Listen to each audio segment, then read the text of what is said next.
PSSSB ने पेट 2023 का form निकाल दिया है, जिस फॉर्म का इंतज़ार कई छात्र बड़ी बेसब्री से कर रहे थे, क्योंकि ये एग्ज़ाम बहुत ही महत्वपूर्ण रहेगा आने वाले टाइम के लिए। क्योंकि आने वाले टाइम में उत्तर प्रदेश सरकार द्वारा कई सारी भर्तियां निकाली जाने वाली हैं और पेट 2023 स्कोर के आधार पर वो भर्तियाँ आपकी होनी है। ठीक है, तो इसकी पूरी जानकारी लेंगे, क्या पूरा प्रोसीजर है, फॉर्म क्या है, क्या इंपॉर्टेंट तिथियां हैं, सिलेबस क्या है, इसका पूरा पैटर्न क्या रहने वाला है, ठीक है, किस तरीके से तैयारी करनी है। तो एक संपूर्ण जानकारी आपको इस वीडियो में मिलने वाली है। तो वीडियो को शुरू से अंत तक देखिएगा और चैनल को भी सब्सक्राइब कर लेंगे, क्योंकि लगातार पेट के टेस्ट सीरीज आपको यहाँ पर कराए जाते हैं और यूपी के जितने भी एग्जाम होने वाले हैं उनकी सारी टेस्ट सीरीज यहाँ पर आपको देखने को मिलती है, चाहे प्री हो या मेंस। ठीक है, तो तिथियाँ देखते हैं पहले। तो विज्ञापन जो है आपका आ चुका है, 1 अगस्त से आपकी फॉर्म फिलिंग जो है शुरू हो गई है। ठीक है, और जो सबमिट की अंतिम तिथि है वो 30 अगस्त आपकी है, और अगर आपको संशोधन करना है, ठीक है, तो उस केस में आपको 6 सितंबर का टाइम दिया गया है। इसके बाद कोई भी तरीका नहीं चलेगा, यहाँ बता दिया गया है, सब कुछ अमान्य माना जाएगा। 6 तारीख के पहले सब काम आपको कर लेना है। तो ज़्यादा टाइम नहीं है और वेबसाइट हैंग करती है लास्ट में, कई छात्रों का फॉर्म छूट भी गया था, इसलिए इस बार गलती मत करना। ठीक है, तो फॉर्म जितना जल्दी हो सके भरना शुरू कर दीजिए। ठीक है, बाकी पूरा आपको पता ही है। और जो सबसे इम्पोर्टेंट चीज़ है, कई छात्र परेशान रहते हैं कि भाई वैलिडिटी क्या है। तो वैलिडिटी इसकी जो स्कोर कार्ड होगा वो 1 वर्ष का होगा। ठीक है, 24 जनवरी 2024 से ये स्कोर कार्ड लागू होना शुरू हो जाएगा, क्योंकि 2022 वाला जो है वो आपका ख़त्म हो जाएगा 1 साल के अंदर। ठीक है, जो परीक्षा परिणाम दिनांक जो 25 जनवरी 2023 को घोषित किया गया था, अब 1 साल के लिए है वो, यानी 24 जनवरी 2024 तक के लिए है। ठीक है, तो अब वहाँ से क्या होगा, अगली साल से ये वाला स्कोर कार्ड चलेगा। तो जितनी भर्तियाँ होंगी, मतलब जो अगला साल आने वाला 24 जनवरी, वहाँ तक भर्तियाँ 2022 के आधार पर होंगी, उसके बाद 2023 के आधार पर शुरू हो जाएंगी। यानी आपका अगस्त चली रहा है तो 4-5 महीने में जो भर्तियाँ आएंगी वो तो 23 के आधार पर होंगी, बट उसके बाद जितनी भर्तियाँ आने वाली हैं सब जो है आपका 23 के आधार पर होंगी और इससे पहले वाली 22 के आधार पर। ठीक है, तो ये चीज़ आपकी हो गई। तो वैलिडिटी 1 साल की है, तो इसको अच्छे से फॉर्म को भर लीजिएगा। अगर स्कोर कम है तो इसको इम्प्रूव करिए, क्योंकि जो अच्छी पोस्टें हैं लोअर पीसीएस की, बाकी जो है वो सब जो है आपका जो है उसमें ज़्यादा स्कोर अगर आपका रहेगा, 80+ स्कोर रहेगा, तभी आपको मेंस के लिए मौका भी मिलता है। उसमें 80 से नीचे काम नहीं चलता। मैं परसेंटाइल की बात नहीं कर रहा हूँ, आपके मार्क्स की बात कर रहा हूँ। परसेंटाइल तो 98, 99 पे रहता है।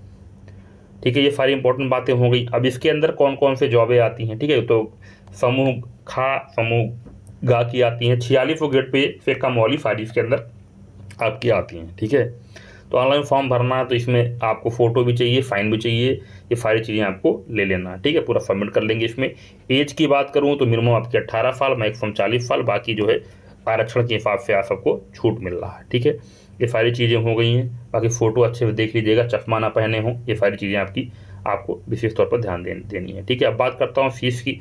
तो फीस जो आपकी जनरल और ओबीसी की आपकी टोटल 185 रुपये लगेंगे, और आपके SC ST की 70 और 25 इसमें शुल्क मिला के 95 और दिव्यांग जन का 25 रुपये लगेगा। ठीक है, तो सारे लोग फॉर्म भर दीजिएगा।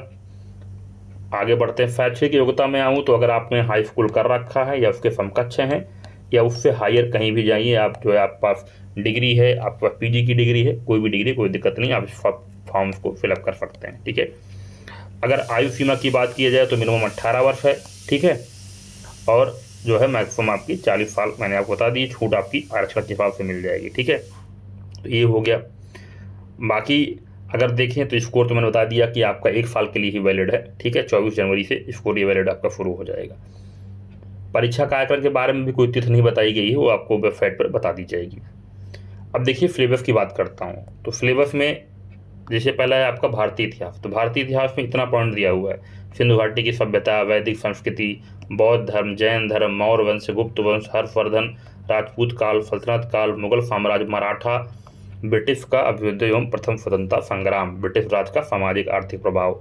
ठीक है, 5 क्वेश्चन इससे आते हैं। ठीक है, तो मैक्सिमम क्वेश्चन लेवल में रहता है, टेंशन की बात नहीं है। फिर भारतीय राष्ट्रीय आंदोलन है, इससे भी आपका 5 क्वेश्चन आता है। ठीक है, भूगोल से आपका 5 क्वेश्चन आएगा।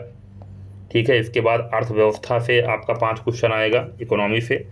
ठीक है, सारे सिलेबस के अंदर दिए हुए हैं। इसके बाद आपका भारतीय संविधान से 5 प्रश्न बनेगा, विज्ञान से 5 प्रश्न बनेगा, अंकगणित के आपके जो है एलिमेंट्री अर्थमेटिक के 5 क्वेश्चन, हिंदी के 5 क्वेश्चन आएंगे। इसके अलावा जो सबसे इम्पोर्टेंट होगा वो आपका पैसेज होता है, अभी बताता हूँ आपको। तो ये समान अंग्रेजी के 5 क्वेश्चन हो गए, ठीक है। लॉजिकल रीजनिंग के 5 क्वेश्चन हो गए। करंट अफेयर का वेटेज अच्छा है, 10 क्वेश्चन है। तो लगातार आपकी जो है करंट अफेयर कराया जा रहा है चैनल पे, तो वहाँ से करिए। देखिए जनरल अवेयरनेस का भी आपका वेटेज ज़्यादा है और करंट अफेयर का भी है, ठीक है।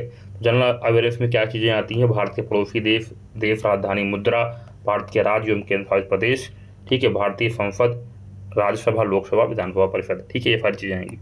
10 नंबर में और क्या आता है, 10 नंबर में आपका आपतित हिंदी गद्यांश आता है, ठीक है, 10, ठीक है, 2 गद्यांश इसमें आएंगे 10 नंबर का। ग्राफ वाले क्वेश्चन आएंगे 10 नंबर के, तालिका वाले भी 10 नंबर के। तो ये जो 10 नंबर वाले हैं बहुत इंपॉर्टेंट, इनमें से एक भी गलत नहीं होना चाहिए। 10 ये कर लो, 10 ये, 10 ये और 10 ये, ठीक है, 10 ये, मतलब ये 5 जो सेक्शन है जो 10 वाले हैं बहुत ज़्यादा वेटेज रखते हैं, ठीक है। अब क्वेश्चन गलत कहाँ होता है, जनरली क्वेश्चन गलत होता है जनरल अवेयरनेस का और करंट अफेयर का। ये जो 20 क्वेश्चन है यही गलती होने के चांस रहते हैं, इसी में छात्र जो है मार खा जाते हैं। बाकी वो लोग कोशिश करते हैं कि या थोड़ा सा जो हिंदी माध्यम के छात्र हैं उनको अंग्रेजी थोड़ा सा 1-2 सवाल उनके चले जाते हैं। बाकी कोई रीजनिंग में क्वेश्चन गलत नहीं करना चाहता और बाकी सारे सेक्शन में कोई क्वेश्चन गलत नहीं करना चाहता, ठीक है। तो अगर आपको स्कोर अच्छा करना है, तो अगर आपको 80+ स्कोर लाना है, उसके लिए क्या करना पड़ेगा, 84 क्वेश्चन आप सही करेंगे, 16 क्वेश्चन आपका गलत हो जाएगा, ठीक है। तो आपका 4 चला जाएगा, क्योंकि 1/4 निगेटिव मार्किंग भी इसके अंदर है, ठीक है, 1/4 आपकी निगेटिव मार्किंग, तब आपका नेट स्कोर 80 बनेगा, परसेंटाइल आपका 99 पॉइंट समथिंग बन जाएगा, ठीक है। तब मैक्सिमम चांस बनेगा, क्योंकि कई सारी पोस्टें थी, जैसे मार्केटिंग इंस्पेक्टर की 45 पोस्ट आई थी, तो 45 पोस्ट के लिए 84 कट ऑफ चला गया था। तो उस केस में आपको स्कोर जो है 85+ लाना पड़ेगा। 85+ लाने का मतलब है 90 क्वेश्चन आपको सही करने पड़ेंगे, 10 आप गलत करेंगे तो 2.5 चला जाएगा, तो 88 पॉइंट समथिंग आपका बनेगा। तो इस तरह का कंपटीशन है पेट के अंदर, ठीक है। और पेट के आधार पर ही आपकी टॉप पोस्टें डिसाइड होने वाली हैं, लोअर पीसेस के टॉप वैकेंसी आने वाली है, ठीक है। तो ये सारी चीज़ें हैं, तो इसको आपको ध्यान देकर तैयारी करनी पड़ेगी। और तैयारी करने का मान के लिए कभी डेट तो नहीं आई है, पर अब देखिए कि सितंबर फर्स्ट वीक तक सारे फॉर्म सबमिट हो जाएंगे, तो अक्टूबर तो ज़्यादा कोशिश करें एग्जाम नवंबर या दिसंबर के आसपास हो जाएगा आपका, ठीक है, क्योंकि जनवरी में उनको रिजल्ट भी देना है ताकि स्कोर वैलिड है। क्योंकि खुद इन्होंने कहा है कि 24 जैन से आपका जो है ये वाला वैलिड हो जाएगा। तो 24 जैन से वैलिड होने का मतलब है एग्जाम हर हाल में इनको दिसंबर या नवंबर लास्ट में करवाना होगा, तभी तो रिजल्ट दे पाएंगे। इतने छात्र, लगभग 40 लाख के आसपास छात्र इस आसपास जो अनुमान रहेगा, लगभग 40 लाख के आसपास छात्र जो है फॉर्म फिलअप करेंगे। बाकी देने कितने जाते हैं, तो 20, 22, 25 लाख तो छात्र एग्जाम देंगे, क्योंकि सबको इंप्रूव भी करना है। और जिस तरीके से बेरोजगारी है, तो एग्जाम के लिए मारामार बिल्कुल होने वाली है। और स्कोर सबका टारगेट रहेगा कि भाई मैं इस बार अपना स्कोर इंप्रूव करूं और 90+ स्कोर करूं, ताकि मुझे मेंस में मौका मिले। तो बिल्कुल कमर कस लीजिए, एक विदिन टाइम वेस्ट मत करिए किसी भी एग्जाम के लिए। अगर यूपी में सिलेक्शन चाहिए तो यूपी पेट में स्कोर चाहिए, सीधी सी बात है, ठीक है। लेवल क्या होगा, डिफिकल्टी लेवल NCERT आधारित होगा, ठीक है। तो चीज़ों को अच्छे से करिए, बिल्कुल भी प्रैक्टिस खूब करिए, चैनल पर लगातार बने रहिए, आपको प्रैक्टिस लगातार कराई जाएगी। वीडियो देखने के लिए बहुत बहुत धन्यवाद। कोई समस्या हो तो तुरंत जो है कमेंट करिए और पूछिए, ठीक है। All the best for your exam.